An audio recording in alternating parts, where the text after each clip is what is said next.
Hi welcome to Desi entropy stories. ఇవాళ చాలా interesting story చెప్పబోతున్నా, బట్ ఫస్ట్ ప్లీజ్ సబ్స్క్రైబ్. ఈ స్టోరీ పేరు ద ఫార్మర్స్ లక్. యూరోప్లో ఎక్కడనో ఒక ఊర్లో ఒక ఫార్మర్ ఉంటాడు. ఆ ఫార్మర్ దగ్గర ఒక గుర్రం ఉంటుంది. ఒకరోజు రాత్రి దాన్ని కట్టడం మర్చిపోతే ఆ గుర్రం పారిపోతుంది అనమాట. ఆ గుర్రం పారిపోయిందని చుట్టుపక్కల వాళ్ళకి ఊర్లో అందరికీ తెలిసిపోతుంది అనమాట. అరే రే రే రే ఎంత బ్యాడ్ లక్, నీ గుర్రం పారిపోయింది అని చెప్పి అంటారు అనమాట. వాడిని గుర్రం పారిపోయింది అనగానే ఈ ఫార్మర్ ఏమన్నాడు, అయి ఉండొచ్చు చూద్దాం అంటాడు. అంతే, ఇంకేం రియాక్ట్ కాడు. ఒక 4 రోజుల తర్వాత ఏమైతుంది అంటే ఆ గుర్రం ఇంటికి తిరిగి వస్తుంది అనమాట. కానీ వస్తా ఒక 3-4 అడవి గుర్రాలని కూడా దాని వెంబడి తీసుకొస్తుంది అనమాట. ఇక ఆ గుర్రాలు కూడా ఈ ఫార్మర్ దగ్గరే ఉండడం స్టార్ట్ చేస్తాయి.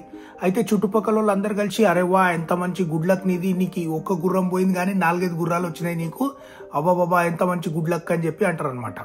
అయితే ఆ ఫార్మర్ ఏం రియాక్ట్ కావాలా, ఏం కాడు, అయి ఉండొచ్చు చూద్దాం ఇంతే ఇట్లా అని వదిలేస్తాడనమాట. అయితే ఈ ఫార్మర్ గానికి ఒక కొడుకుంటాడు అనమాట. వాడేమనుకుంటాడు, ఇప్పుడు మా గుర్రం ఎట్లాగా నేను గుర్రం ఎక్కి నేను పోతా ఆడాయిడ, అట్లనే ఈ అడవి గుర్రం కూడా నేను ట్రై చేస్తా అని చెప్పి ఆ అడవి గుర్రం మీద ఎక్కి అది ఎక్కడనో తీసుకెళ్ళడానికి ట్రై చేస్తాడు. ఆ అడవి గుర్రం వాని కింద పడేసి పడేయమంది అంతది ఒకటి, వాని కాలు ఎరుగుతుంది. ఆ ఊరు వాళ్ళందరూ మళ్ళీ వస్తారు, వచ్చి చూస్తారు కొడుకు మొత్తం ఇంజ్యూర్డ్ అయిపోయిండు, కాలు ఇరిగింది అని చూసి అరే రే రే ఎంత బ్యాడ్ లక్ ఇది, ఎంత బ్యాడ్ లక్ అని చెప్పి అంటారు అనమాట. అయితే ఆ ఫార్మర్ ఏమంటాడు తెలుసా, ఏమన్నాడు, నోరు మూసుకొని ఉంటాడు, జస్ట్ ఒక్క డైలాగ్ కొడతాడు అంతే, అయి ఉండొచ్చు చూద్దాం. అదే టైంలో ఏమవుతుందంటే ఈ వీళ్ళ country is at war with some other country. అట్లాంటి టైంలో మిలిటరీ రిక్రూట్మెంట్ ఎట్లా ఉంటుందంటే ప్రతి ఇంటికి పోయేసి ఎవరికైతే కాలు చేతులు సరిగ్గా ఉన్నాయో, కరెక్ట్ ఏజ్ లో పిల్లగాడు ఉన్నాడంటే వాడిని కంపల్సరీ తీసుకెళ్లేటోళ్ళు అనమాట. ఇట్లా చాలా మంది ఎస్కేప్ కానీ ట్రై చేస్తారు, కానీ కాలు చేతులు సరిగ్గా ఉన్నాయి ఇట్లా ఉంది అంటే నువ్వు కంపల్సరీ జాయిన్ అవ్వాల్సిందే మిలిటరీ. అయితే అదే టైంకి మిలిటరీ రిక్రూట్మెంట్ వాళ్ళు వస్తారు, వచ్చి వీడిని చూస్తారు, నీ కొడుకున్నాడు కదా వాడిని మిలిటరీలో జాయిన్ చెప్పి అంటే లేదు వాడిని నిన్ననే కాలు ఎరిగింది అని చెప్పేస్తారు అనమాట. అయితే ఊరు వాళ్ళందరూ వస్తారు, వచ్చి అరే ఎంత మంచి లక్, అసలు నీకు కరెక్ట్ టైంకి కాలు ఎరిగింది, నువ్వు మిలిటరీ డ్యూటీ ఎస్కేప్ అయిపోయినావు అని చెప్పి అంటారు అనమాట.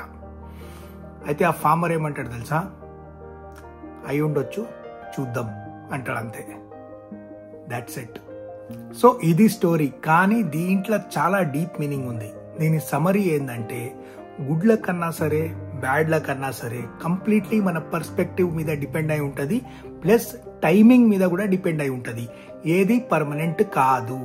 మన లైఫ్లో ఏదైనా జరగని దాన్ని అర్జెంటుగా మంచి జరిగింది లేకపోతే చెడు జరిగింది, గుడ్ లక్కో బ్యాడ్ లక్కో అని లేబుల్ చేయాల్సిన అర్జెన్సీ ఏదైతే ఉంది కదా అది మంచిది కాదు. దేనికైనా టైం అనేది ఒక చాలా ఇంపార్టెంట్ ఫ్యాక్టర్. ఎన్నోసార్లు మనం దెబ్బలు తింటాం లైఫ్ లో, కానీ దాని మీనింగ్ మనకు చాలా ఏండ్ల తర్వాత తెలిసి వస్తుంది. అసలు ఎందుకు ఇట్లా దెబ్బ దాకింది ఏంది, బిగ్ పిక్చర్ అనేది ఏంది అనేది we will know only after a certain amount of time. So urgent గా వెళ్ళి ఇది నాకు మంచి జరిగింది నాకు చెడు జరిగింది అని బ్యాండ్ కొట్టుకునే అవసరం లేదు. ఒక neutral, emotion free, balanced mind set ఆ ఫార్మర్ లాగా మెయింటైన్ చేస్తేనే మనకు బెనిఫిషియల్ అనమాట. Basically in the long run ఏదైనా డిసిషన్స్ అర్జెంట్ గా తీసేసుకోవాలని మనం కూర్చుంటాం, కానీ మన లైఫ్ లో ఒకటి గుర్తుపెట్టుకోవాలా, ఏంటంటే ఇప్పుడు జరిగే ఈవెంట్స్ కి ఫ్యూచర్ లో జరిగే ఈవెంట్స్ కి కనెక్షన్ ఉంటుంది. They are all interconnected. A జరిగితేనే బి జరుగుతుంది, బి జరిగితేనే సి జరుగుతుంది అనమాట. ఇది ఏ ఇట్లా జరిగిందని చెప్పేసి దాన్ని డిస్మిస్ చేసేసి మనం టెన్షన్ పడి ఇంకొకళ్ళకి టెన్షన్ ఇచ్చి వేస్ట్. జస్ట్ ఆ ఫార్మర్ లాగా ఏమైనా కానీ అయి ఉండొచ్చు చూద్దాం అనుకుంటేనే మనకు ఫుల్ బిగ్ పిక్చర్ లో యూ విల్ బీ హ్యాపియర్. ఇంకొక స్టోరీతో మళ్ళీ కలుస్తా. Thank you and please subscribe.